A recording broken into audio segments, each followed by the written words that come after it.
Assalamualaikum warahmatullahi wabarakatuh. Ya syabab, pas ana ceramah di masjid, kajian di masjid, kadang-kadang ana melihat beberapa jemaah yang melakukan beberapa hal yang sayangnya membatalkan salat. Bikin salat tidak diterima, pahalanya tidak diangkat kepada Allah Subhanahu wa taala, dan ini sangat bahaya. Makanya insyaallah hari ini Al-Faqih Muhammad Al-Fuli akan menjelaskan apa hal-hal yang membatalkan salat. Kadang-kadang kita lakukan hal-hal ini secara tidak sengaja. Sekalian juga ana akan menjawab pertanyaan yang pasti bakal muncul di benak jamaah, yaitu bagaimana jika sebenarnya 2 tahun yang lalu, 3 tahun yang lalu ana melakukan salah satu hal tersebut, apakah harus mengulangi salat 2 tahun yang lalu?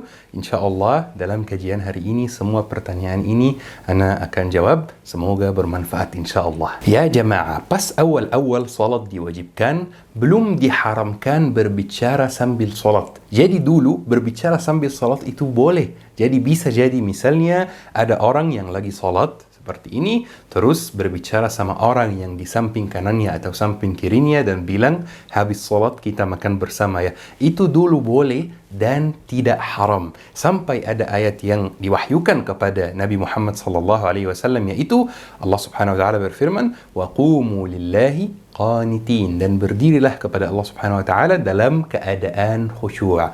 Maka sejak ayat ini diturunkan, berbicara sambil salat itu diharamkan. Dan ini hal yang sangat wajar dan sangat jelas. Tetapi kadang-kadang kita berbicara sambil salat secara tidak sengaja. Seperti apa? Seperti ketika ada anak yang di depan kita yang main-main terus melakukan beberapa gerakan yang lucu. Sampai kita misalnya ingin menegur dia, jadi kita bilang ha, kita bilang la, atau ada yang bilang jangan. Saya sendiri pernah melihat itu. Ini semuanya membatalkan salat. Tolok ukurnya ada 2 huruf yang keluar dari mulut kita. Jika ada 2 huruf yang keluar dari mulut kita, maka salatnya batal dan perlu diulangi. Dikecualikan suara untuk orang yang sakit. Misalnya ada orang yang mau sujud tetapi punggungnya sakit, jadi pas dia sujud dia bilang seperti ini. Ini tidak apa-apa dan ini tidak membatalkan salat. Selain itu juga syabab, kadang-kadang pas kita salat ada hal lucu yang terjadi depan kita. Misalnya ada orang yang jatuh.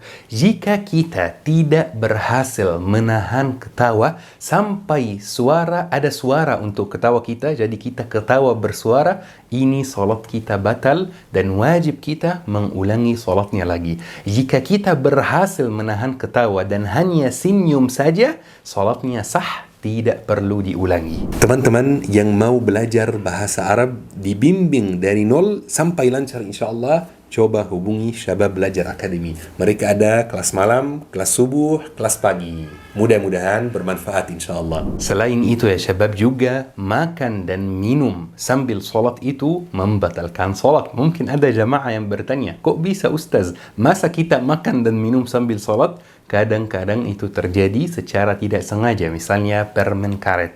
Jika ada yang mulai salat dengan permen karet, terus di tengah salat dia mulai sadar, ternyata di mulutku ada permen karet, maka salatnya batal dan dia perlu mengulangi salatnya. Dikecualikan ya teman-teman bekas makanan. Misalnya kita baru selesai makan, terus kita langsung salat. Kadang-kadang ada bekas di antara gigi kita. Misalnya bekas nasi atau ayam, itu dikecualikan. Kalau bekas itu dimakan, ini tidak membatalkan salat, salatnya sah, tidak perlu mengulangi salatnya. Selain itu ya syabab, bergerak dalam salat itu membatalkan salat juga, tetapi bergerak yang berlebihan. Sampai kalau ada orang lain yang melihat kita, mungkin dia mengira kita lagi tidak salat, saking banyaknya gerakan kita. Tetapi kalau bergerak yang biasa saja, misalnya betulkan kopiah, matikan suara HP yang mengganggu jamaah lain, atau misalnya tutupi aurat yang terlihat, itu tidak apa-apa dan tidak masalah, tidak membatalkan salat. Tetapi kalau bergeraknya berlebihan, wajib mengulangi salatnya. Selain itu ya syabab, ketika aurat kita terlihat pas kita lagi salat,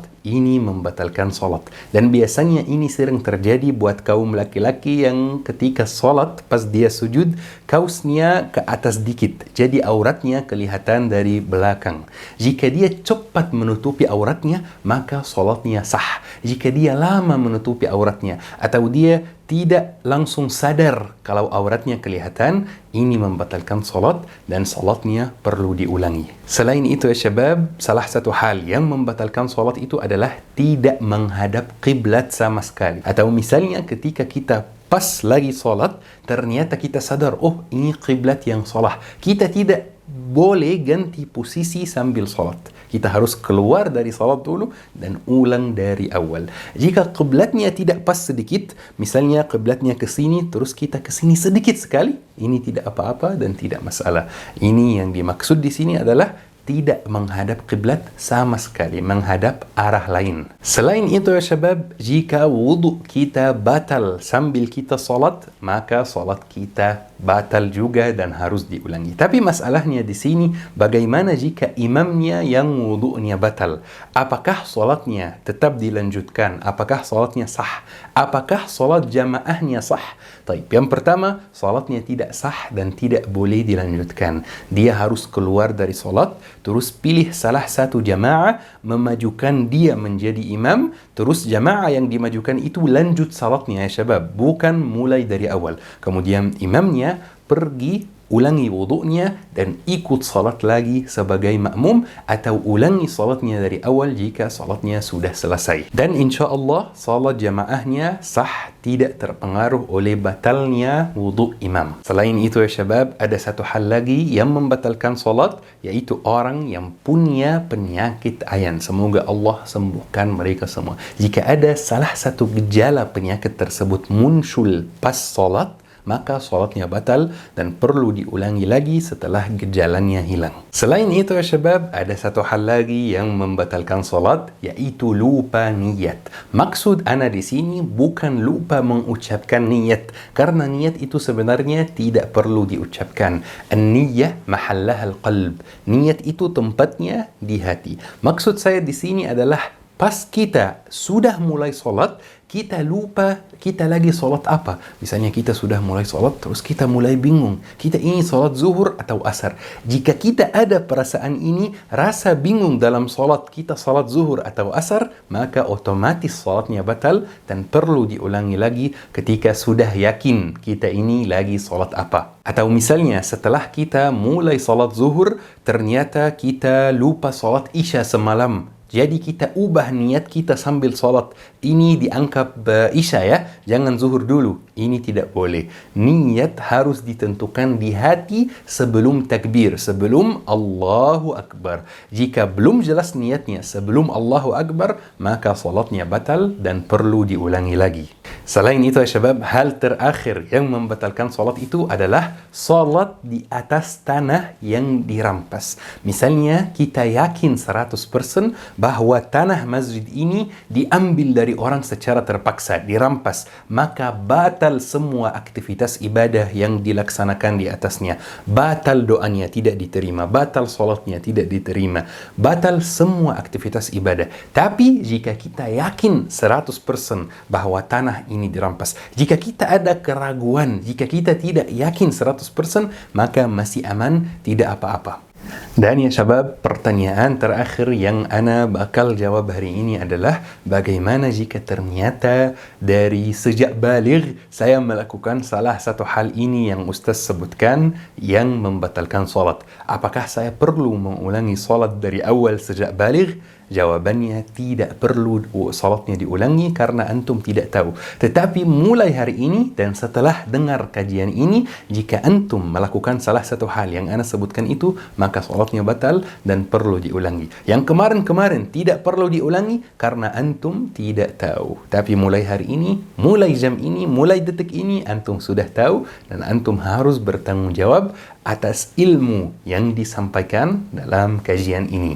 Alhamdulillah ya syabab, semoga kajian hari ini bermanfaat, semoga berkah. Syukran. Wassalamualaikum warahmatullahi wabarakatuh. تعلمت عنك الكثير فأرجو استقام الخطى والمسير.